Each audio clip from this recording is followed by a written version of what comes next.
everyone. Welcome to my channel. I'm Asia and I'm currently a first year software student at Horangom University in South Korea. In this video, I will sharing how I started learning Korean back in 2020 and how I eventually reached TOPIK Level 5.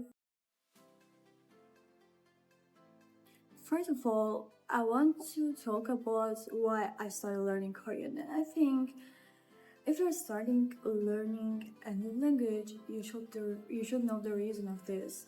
So for me, I already knew that I want to study Korea someday.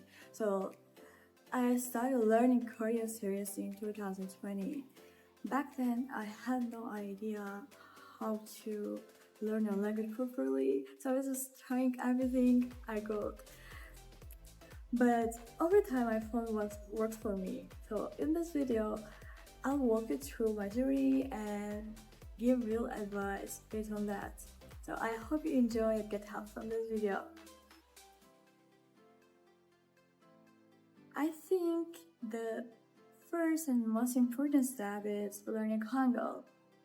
Hangul is Korean alphabet and they don't use Latin, so you should actually know what Hangul is. I have seen a lot of people asking me, can I speak or learn Korean without Hangul? Maybe you can, but I don't think it will be easy. A lot of people try to rush through this part, but I think that's a mistake. I spent a lot of time mastering how to read and write Hangul properly, so that made everything else easier, like my pronunciation, grammar, even understanding, subtitles. So don't just memorize the shapes, really practice reading and writing. But of course, don't get stuck here for months. So once you are comfortable reading, it's time to move on. After Hangul, I focused on basic grammar.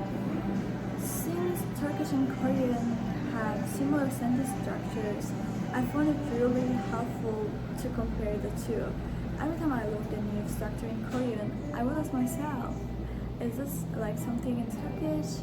That made things much easier to remember, so I recommend this to Turkish speakers. Then I moved on to basic vocabulary and everyday phrases. I start with the most common 100 words and simple conversations, greetings, phrases, questions. I also read stories online and picked up words from there. It was because I like reading and learning from reading. So if you are like me, you can try this. I didn't use a single textbook for vocab actually, so I just built my own list from what I learned. One of the most effective things for me was learning from dramas and animations. I love watching things and learning from watching again, so I naturally paid attention to how people talk. After studying some grammar or structure, I will notice easy chores, so it will stick actually.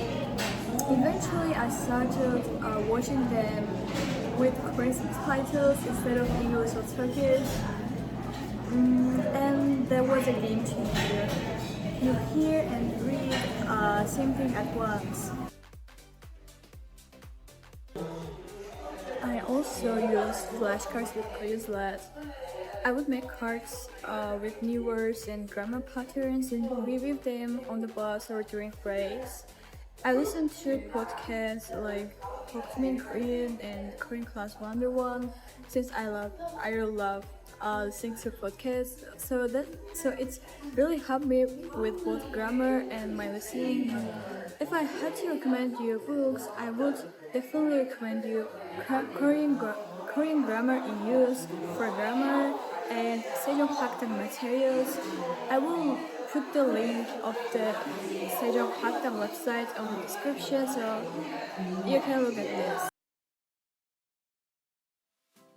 At some point, I started talking to myself in Korean. Even short sentences like I'm tired today or I should study help me build my confidence.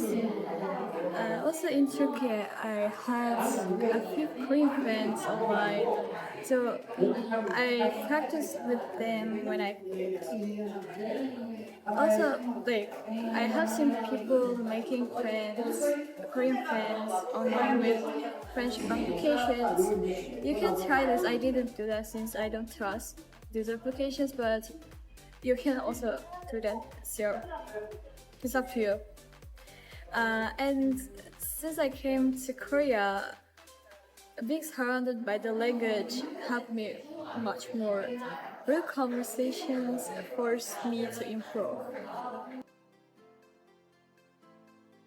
I think finding friends to learn Korean together will help you. You can give motivation to each other, so you can try this. That's actually why I co-founded Horangom Korean Learning Community, a space where people support each other, share tips, and learn together. And we do learning Korean sessions. Whether you are a beginner or more advanced, you can get improved through this Korean learning community because there are so many people learning together there. But it's for Turkish speakers now. If you are a Turkish speaker, you can try to join us, and like we are still active. I'll link it in the description if you wanna check it out. But if you're a non-Turkish speaker and you're interested in this, you can comment down below because we are considering getting globalized nowadays, so we will consider this. So that's my journey from 0 to topic 5. I'm still learning every day, and I don't think there is one perfect method for learning Korean or learning a new language. But if you stay consistent or curious, you'll find what works for you. If you have any questions, feel free to leave them in the comments. I'm going to try to answer them.